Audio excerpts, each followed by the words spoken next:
benignidad, y vamos a tomar un poquito para comenzar con el amor. Muy bien, se acordaron.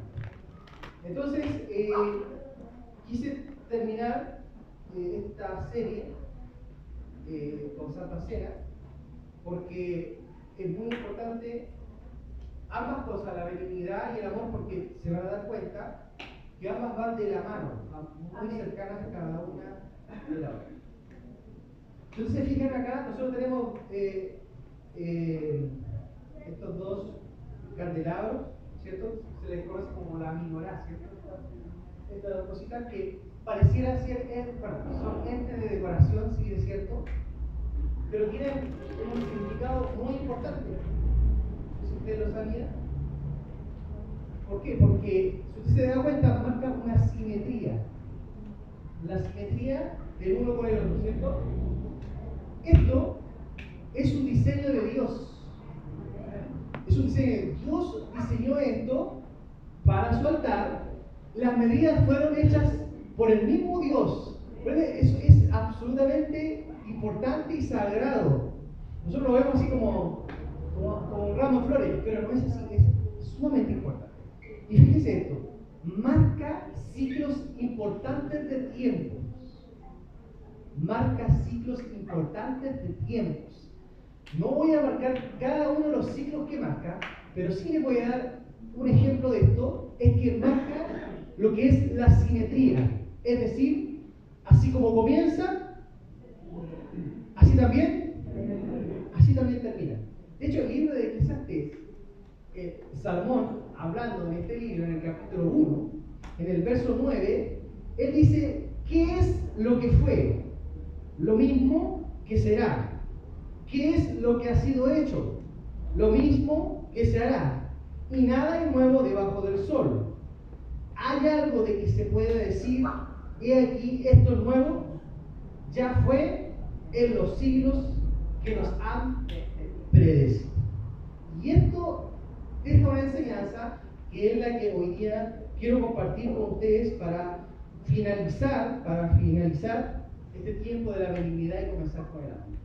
Un ejemplo no es común, pero es un ejemplo que sucede a veces.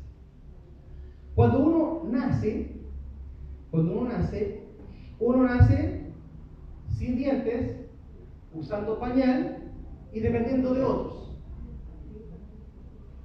Cuando uno está en el final de los tiempos, tristemente, a veces algunos terminan en esa misma condición, sin dientes, usando pañal y dependiendo de otros.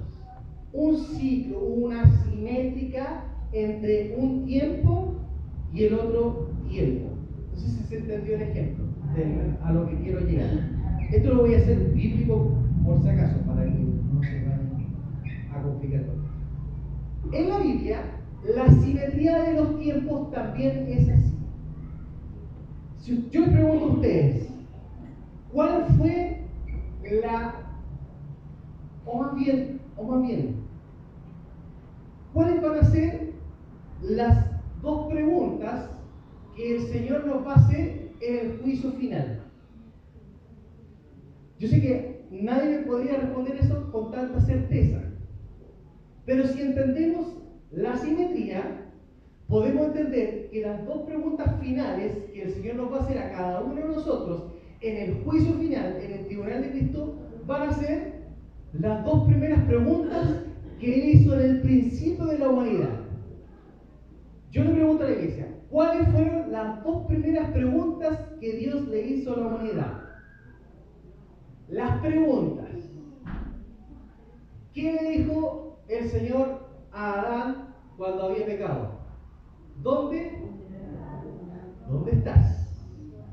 Es decir, una de las últimas preguntas que Dios nos va a hacer es, ¿dónde estás? ¿Dónde estás ubicado? Nosotros obviamente diremos, estamos en Cristo.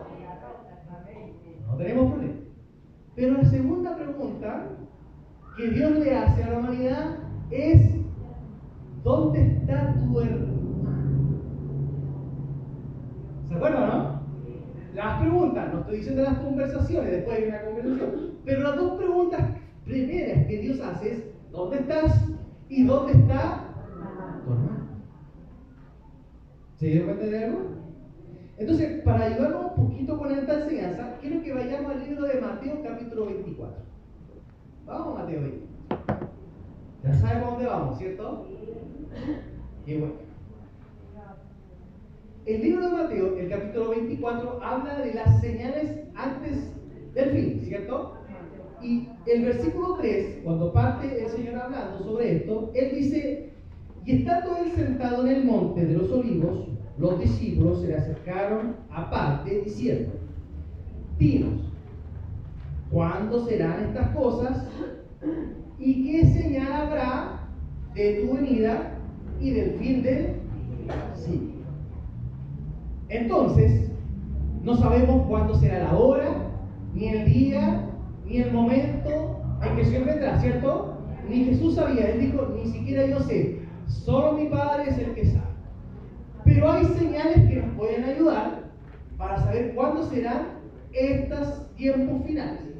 Entonces, si estamos estudiando simetría, la simetría que así como comienza, así también va a terminar, podemos sacar como conclusión algunas cositas, como por ejemplo, ¿dónde vivía la humanidad en el principio? En el Edén. Y el Edén era el paraíso. Después pecaron y fueron expulsados. Partieron viviendo en el paraíso y vamos a terminar viviendo ¿dónde? En el paraíso. ¿Qué le dijo el Señor al ladrón en la cruz? Le dijo: hoy mismo estarás conmigo en el paraíso. ¿Se da cuenta de la simetría? ¿Se da cuenta que esto es absolutamente cierto? Así como comienza, así también va a terminar. ¿Vamos bien hasta acá? Ahora, yo pregunto, ¿cuál fue el primer pecado de la humanidad después de salir del paraíso? Después de salir del paraíso, la muerte, ¿cierto? Es decir, hubo un fratricidio. ¿Saben lo que es fratricidio? Cuando un hermano mata a su otro hermano. Es decir, el primer pecado después de que la humanidad salió del paraíso fue el fratricidio. En Génesis 4 está eso, por si acaso. Entonces, ahora debemos de esperar que esa conducta se repita en los últimos tiempos que van a marcar la venida del Señor. ¿Cómo es eso? Es decir, se van a matar entre los hermanos, no físicamente, pero sí, la Biblia dice que se van a enemistar. Y ya está pasando. Eso marca aún más que estamos en los últimos tiempos. ¿Cuántos dicen amén? Amén. Entonces, alguien puede decir: no, pero pastor, no creo que sea esto tan así. Bueno, vamos a ver según también la Escritura. En Mateo 24 marca la señal del fin, ¿cierto? En Marcos capítulo 13 también marca la señal del fin. Quiero que vaya a Marcos 13 porque quiero tomarme desde ahí para entregar esta enseñanza.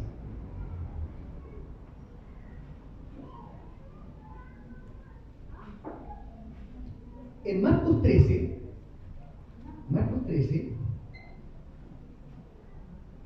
lo vieron los discípulos y le dicen lo mismo: Señor, ¿cuáles van a ser las señales antes del fin? ¿Cierto? Para no leérselos todos. Y viene el Señor y le dice: bueno, el Señor dice que vendrán muchos en mi nombre, diciendo que yo soy el Cristo, ¿cierto? Y vendrán guerras, rumores de guerra y terremotos y todas estas señales del fin. ¿Y sabe cómo termina el Señor estas señales? Versículo 12.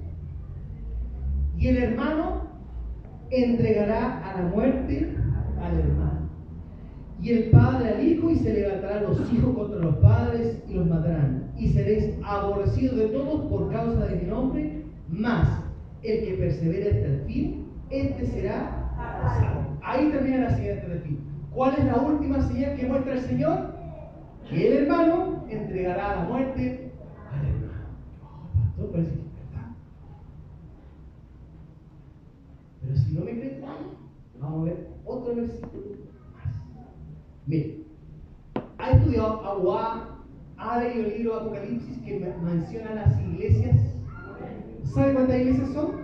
7 iglesias, ¿cierto? Estas 7 iglesias también marcan ciclos, marcan tiempos desde la primera trascendencia. No lo voy a estudiar ahora, lo vamos a dejar para otro estudio porque es larga. Pero ¿se acuerdan cuáles eran esas 7 iglesias? La iglesia de Efeso, Esmirna, Pérgamo, Tiatira, Sardis, Filadelfia y Laodicea. ¿Amén? 7 iglesias. Como estamos viendo la simetría, estamos a punto de llegar a la 7ª iglesia, que es el último tiempo. Les quiero decir cuál es la sexta. ¿Cuál es la 6ª iglesia? La de Filadelfia. La palabra Filadelfia viene del griego, que significa filius, amor, y delfa, hermano.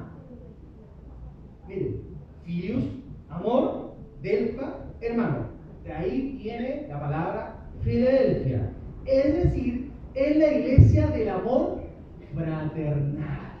Del amor fraternal. Y esta iglesia da paso a la última iglesia, que es la de la Odisea. Y la de la Odisea es aquella iglesia que no tiene problemas financieros, ¿cierto? Porque dice, yo soy rico, no tengo necesidad de nada, me he enriquecido, y Dios le dice, eres un desventurado, pobre, ciego, desnudo, ¿cierto? Es una iglesia material. ¿Se acuerdan? ¿Cierto? Esa es la última iglesia que va a marcar los tiempos de la venida del Señor. Pero tiene una característica esta iglesia. La característica es que Dios le da un nombre. ¿Se acuerdan el nombre? O más bien el nombre le da una característica, temperatura tibia, ¿cierto? Es una iglesia tibia. Y la iglesia tibia se le dice, ojalá fueras frío o caliente, pero por cuanto eres tibio, dice el Señor, te vomitaré de mi boca. Y la iglesia tibia tiene como características estas cosas que me llamaron mucho la atención. La Odisea, del griego, se traduce de la palabra laos, que es pueblo o muchedumbre, y dique, que es derecho. Y si uno puede traducirlo perfectamente, se puede llamar la iglesia de los derechos de la muchedumbre, o más conocido en este tiempo como la iglesia de los derechos humanos.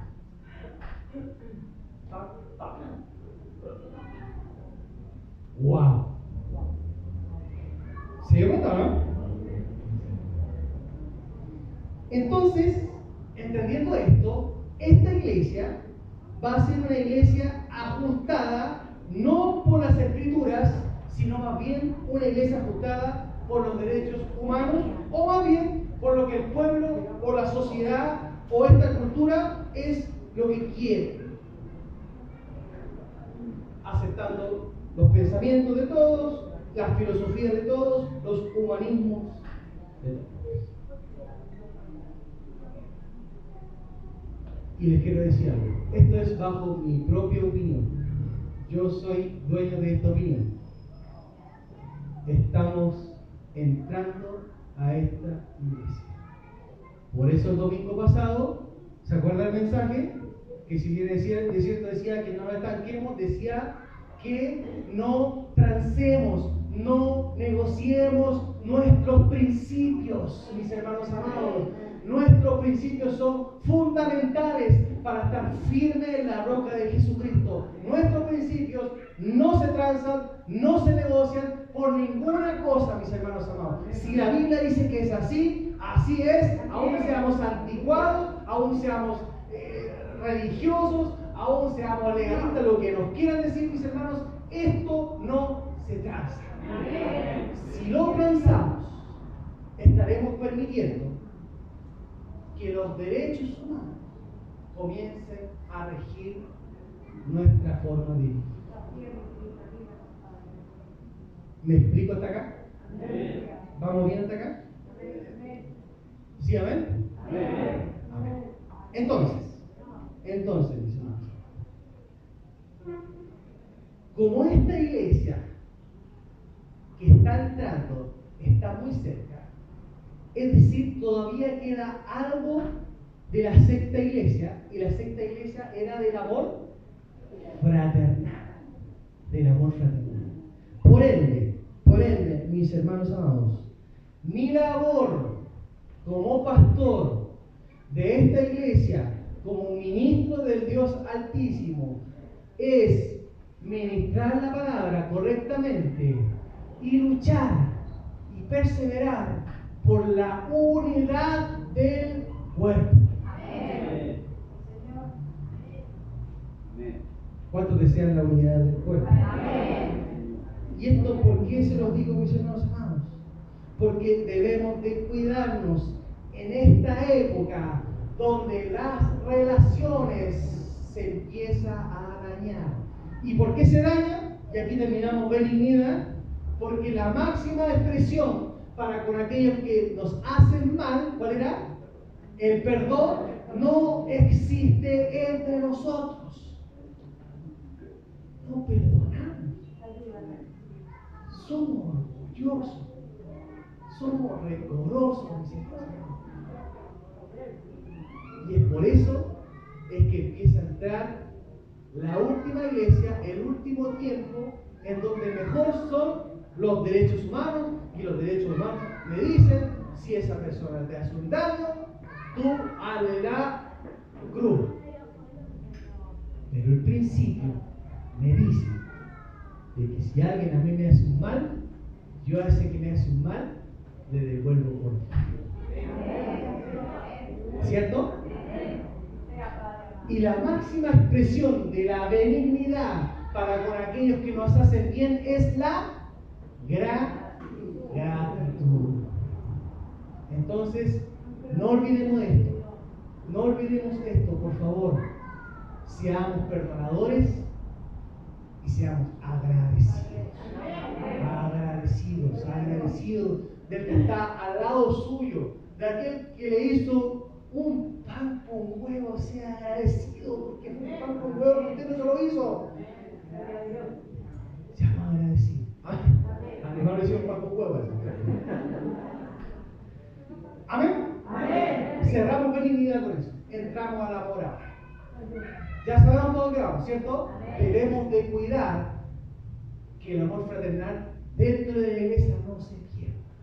No se pierda. Por favor, dile que está al lado tuyo. El amor fraternal no lo perdamos, dile.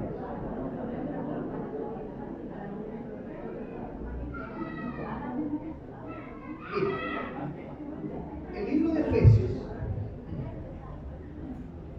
de Efesios, el capítulo 4,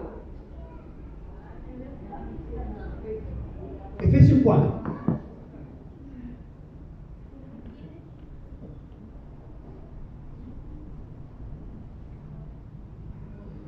Dice así. ¿Lo qué? Efesios 4, capítulo 4, versículo 1. Yo pues preso en el Señor, os ruego que andéis como digno de la vocación con que fuisteis llamados. ¿Cierto? Vamos. ¿Cómo? Con toda humildad y mansedumbre. Humildad y mansedumbre. Soportándonos con paciencia los unos a los otros en amor. Santo tu nombre, Padre. Y seguimos leyendo. Solícitos en guardar la unidad del Espíritu en el vínculo. ¿Quién es nuestra paz? Jesucristo. En Él podemos guardar el vínculo de la unidad, mis hermanos amados. Podemos tener diferencias en un montón de cosas, pero en Cristo tenemos unidad. ¿Cuántos lo creen así? Tenemos una unidad en Cristo, un cuerpo y un espíritu, como fuisteis también llamados, en una misma esperanza de vuestra vocación. Un Señor, una fe, un bautismo, un Dios y Padre de todos, el cual es sobre todos y por todos y en todos. Y ahí se termina. con esto, nosotros tenemos suficiente para ser responsables en guardar la unidad los unos con los otros. ¿Cuánto lo creen así? ¿Te lo creen así o no lo creen así? Mire, podemos estar en desacuerdo en equipos de fútbol, podemos estar en desacuerdo en algún color. Ahora que se vienen las elecciones, podemos estar en desacuerdo con el candidato. El candidato nosotros es Cristo y va a ser Cristo toda la vida. Cristo es el único que transforma, que cambia, que ayuda donde hay esperanza, donde hay solución a todas estas cosas. Por eso podemos tener diferencia de candidatos. Pero en Cristo no podemos tener diferencias, debemos de estar unidos siempre. ¿Amén? Entonces, para poder ayudarnos a mantener el amor fraternal, ¿usted quiere mantener el amor fraternal? Yo quisiera preguntar, ¿hay alguien aquí que quisiera guardar ese amor fraternal entre sus hermanos? 1, 2, 3, 4. ¿Alguien quisiera mantener y guardar el amor fraternal entre los hermanos? Entonces vamos a recibir estos 4 consejitos para después pasar a cenar junto con eso. ¿Le parece? Bien. El primer consejo para guardar el amor fraternal, en el amor y para poder guardar la unidad, el primer consejo: seamos responsables. ¿Qué es ser responsable? Si yo tengo que ir a trabajar y yo entro a las 8 de la mañana a trabajar, ¿qué significa esto?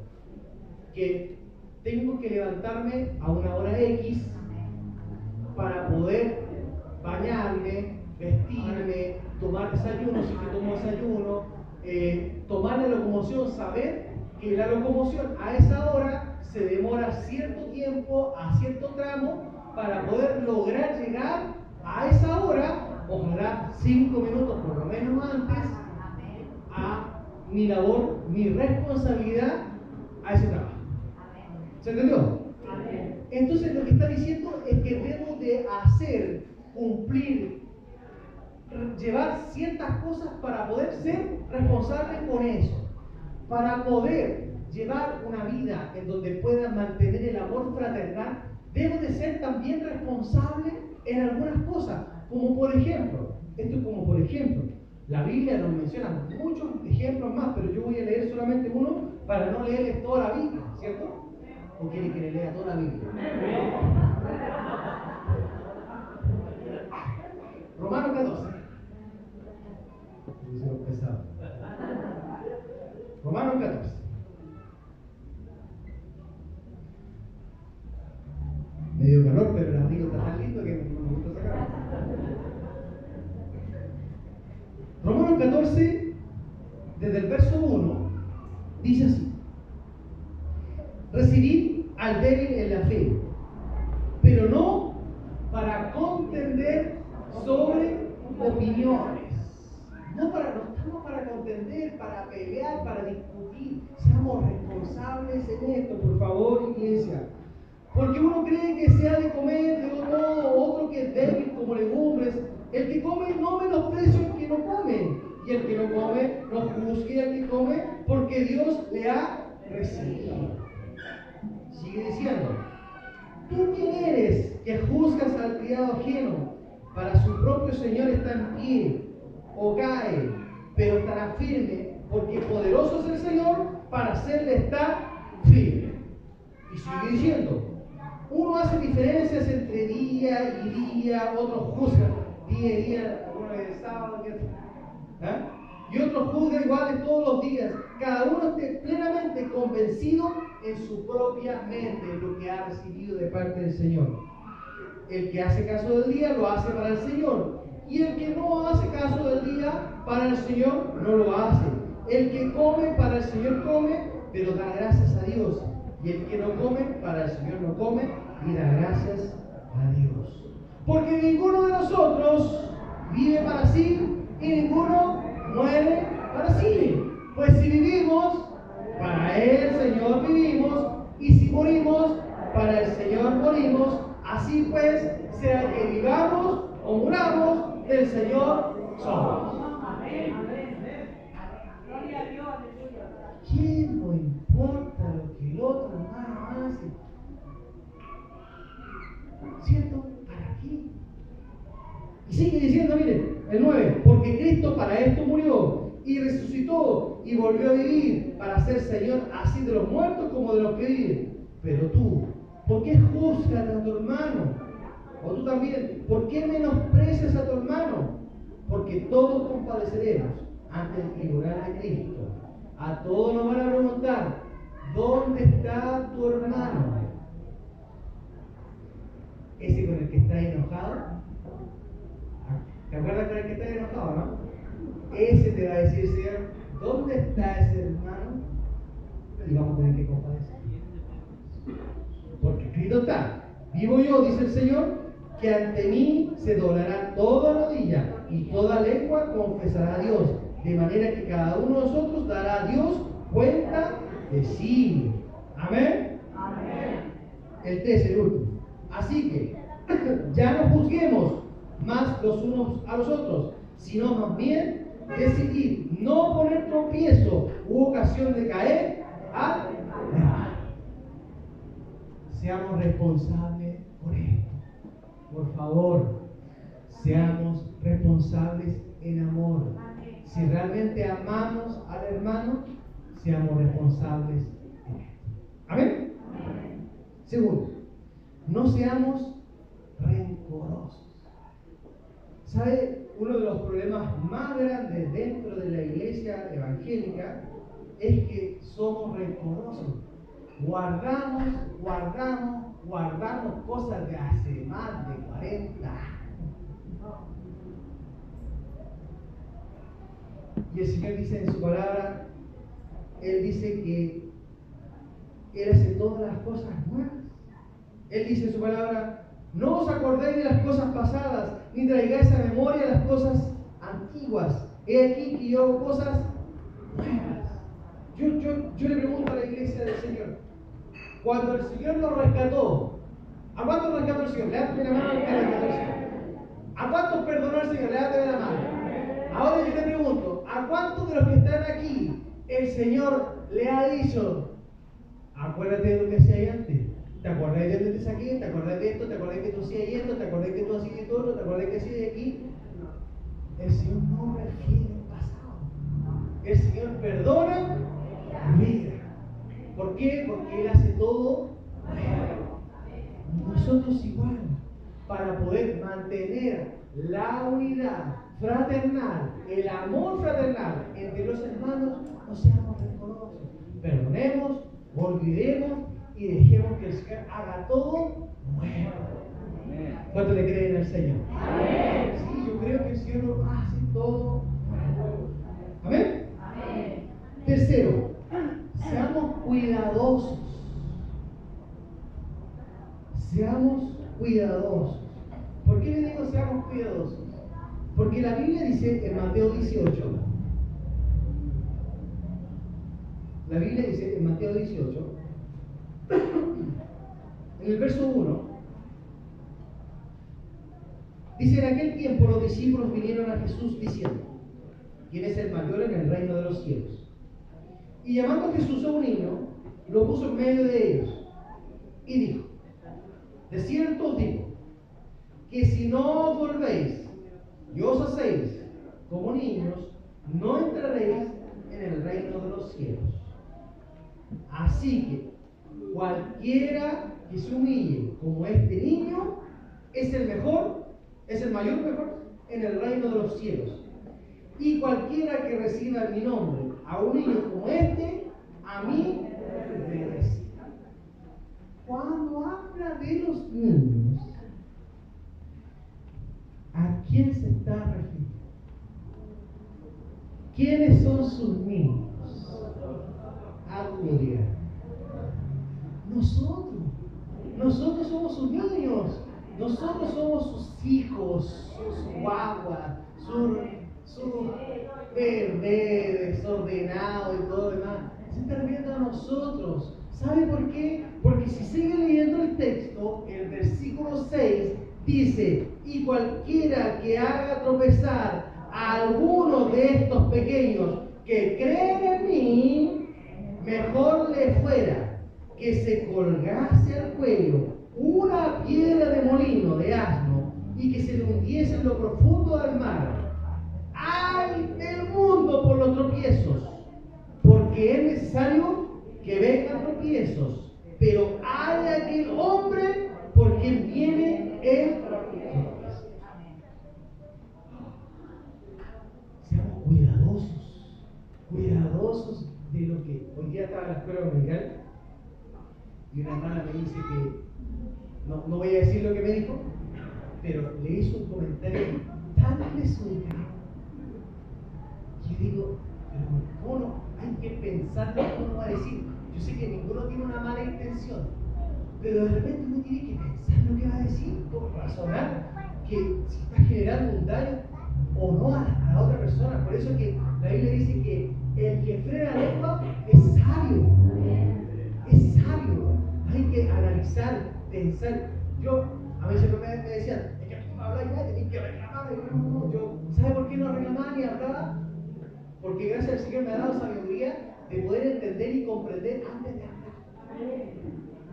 No llego y largo, porque el llegar y largar, sin querer, podemos dañar hasta incluso matar a la hermana. ¿Cierto que decía? Entonces, frénese la lengua. No, antes de decir algo. Porque a veces decimos sin pensar que estamos dañando.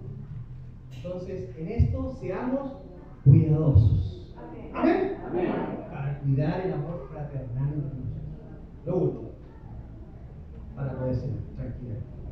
La Biblia dice en el libro de Proverbios, yo sé que es un pasaje que usted conoce, pero que es un pasaje que nos puede ayudar mucho a comprender la urgencia de esto. Proverbios 6.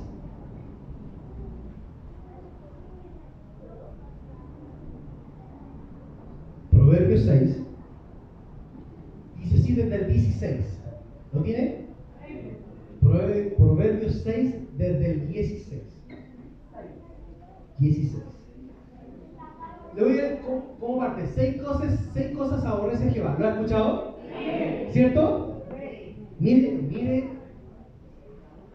lo que menciona.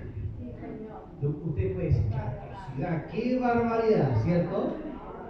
Mire, dice, 6 cosas aborrece Jehová y aún 7 abomina su alma. Esto es lo que Dios odia. Mire, los ojos altivos, la lengua mentirosa. Mire, las manos derramadoras de sangre inocente. Usted puede decir que gracias al Señor que yo, ¿cierto? El corazón que maquina pensamientos inicuos. Los pies presurosos para correr al mal. Cuánta maldad, ¿cierto? El testigo falso que habla mentiras y al mismo nivel que todos los otros, el que siembra discordia entre hermanos. ¿Se da cuenta la gravedad? ¿Se da cuenta el sentido de responsabilidad que tenemos para poder mantener el vínculo de la unidad, de la paz entre nosotros? ¿Se dio cuenta? Sí. Mire, el libro de Corintios, en 1 Corintios, voy a invitar a mi hermano Juan Carlos que pasa. 1 Corintios, capítulo 8, el verso 11, dice, y por el conocimiento tuyo se perderá el hermano débil por quien Cristo murió. Mire, la reconciliación de una enemistad que ha costado mucha sangre no justifica la separación de una amistad que costó la sangre de Cristo. Se lo voy a explicar. La iglesia del Señor es un pueblo diferente. Cantamos, somos un pueblo de Dios, ¿cierto? Somos el pueblo de Dios, ¿cierto? ¿Cómo dice esa?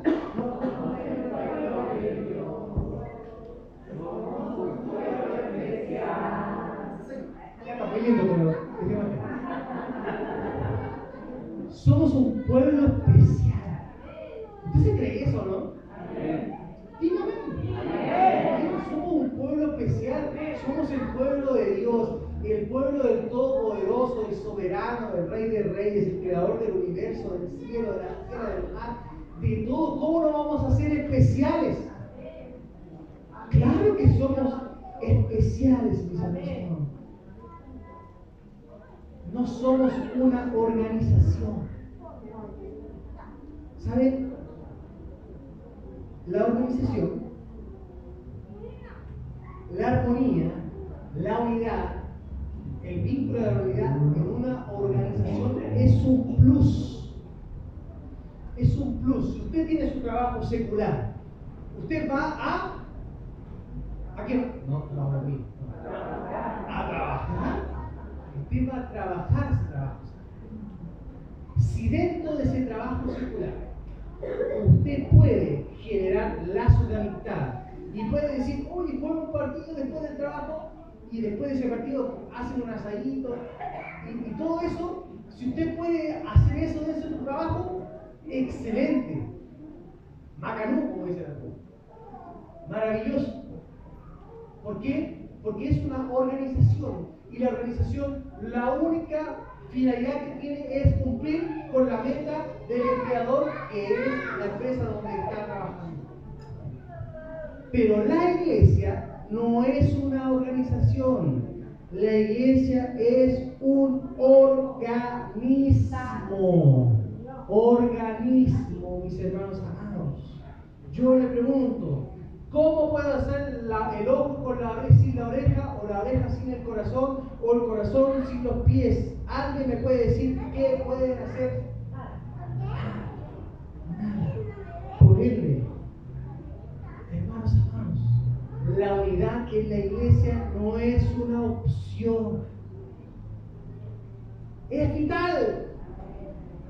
Para funcionar es vital, no es una opción, no es que yo diga, no, yo digo, no, es vital para el funcionamiento. ¿Sabe cuál es el momento más fácil para que el enemigo pueda penetrar dentro de la iglesia y atacar la iglesia?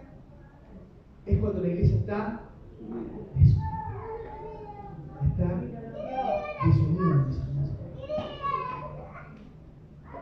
¿Sabe?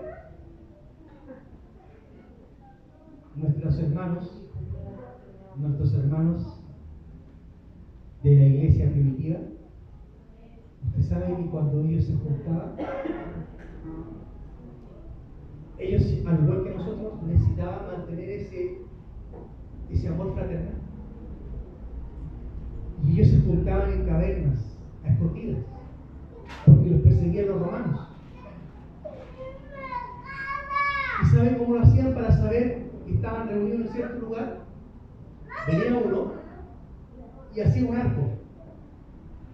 Y luego venía el otro y hacía el mismo arco, pero al revés, haciendo la figura de un pescado. ¿Sabe por qué el pescado? Porque el Señor dijo, ¿qué le dijo? Que yo les haré ahora pescadores.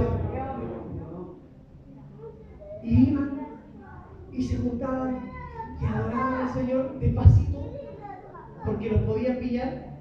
Estaban en cuevas, escondidos, y se iban gozosos porque sentían la presencia del Señor, así igual como la sentimos nosotros en este tiempo, porque el Dios es el mismo de ayer, el de hoy, el de los siglos, y mantenían el amor fraternal. Y luego se iban, y cuando venía la siguiente reunión, a la semana después, faltaba la mitad de todos ellos faltaban. ¿Pero saben por qué faltaban? No faltaban porque estaba enfermo, porque tenía que trabajar, porque no tenía ganas de ir, porque hacía mucho frío, porque hacía mucha calor, porque estaba lloviendo. ¿Saben por qué faltaban? Porque los habían atrapado y los habían metido a la cárcel, y los habían azotado y los habían golpeado. Por eso faltaban. En ese tiempo existían los circos romanos, que se les llamaban. Y ahí en medio del show que estaban ahí, No les importaba si había niños, si había mujeres, si había hombres, todos ahí. Y hacían un show terrible, mis hermanos, terrible. Al punto que dejaron a sus niños separados de su mamá para que ellos corrieran y con lanzas les tiraban, para que ellos se pudieran divertir. Y cuando soltaban a las fieras para que se lo fueran a comer, ¿saben lo que hacían para mantener el amor fraternal entre ellos? Los hombres decían, los niños al medio de rodillas orando, las mujeres todos tomando su mano y los varones alrededor así enganchaditos. Entonces que cuando venían las fieras a devorarlos, se devoraban a ellos, y si se devoraba uno, cerraban el círculo y volvían ahí hasta que esas fieras quedaban saciados de hambre.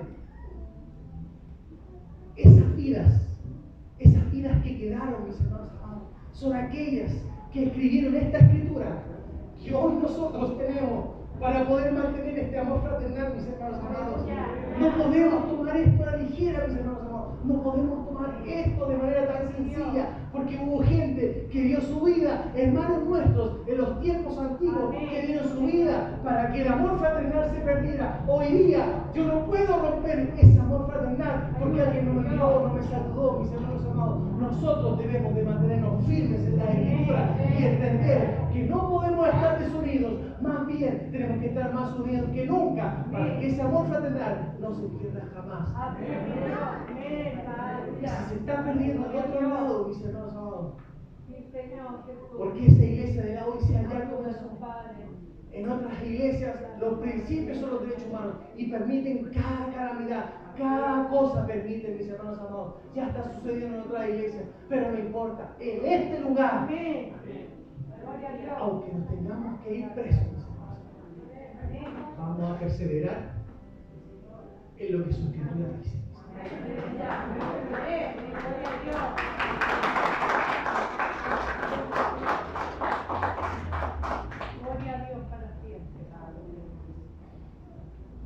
Yo le pido que se quede. Póngase en pie. La Navidad no es una opción, por favor. Es un requisito para ser parte del pueblo. ¿Cuántos son parte del pueblo de Dios? Uno de los tantos requisitos es la unidad. Es la unidad entre el pueblo de Dios. Hoy día vamos a cenar con el Señor. Yo les voy a pedir un favor. Vamos a cenar con el Señor, pero vamos a hacer, mientras hacemos esta cena, vamos a hacer un pacto con Él. Un pacto en el que le vamos a decir, Señor, hoy día me voy a comprometer. Mientras ceno, que voy a luchar porque el amor fraternal en esta iglesia se mantenga firme. ¿Les parece si hacemos ese pacto? Y a pelear, Señor, para que el amor fraternal entre nosotros nunca se pierda, para que siempre se mantenga firme. Vamos a tener diferencias en muchas otras cosas, pero en Cristo, me voy a mantener firme.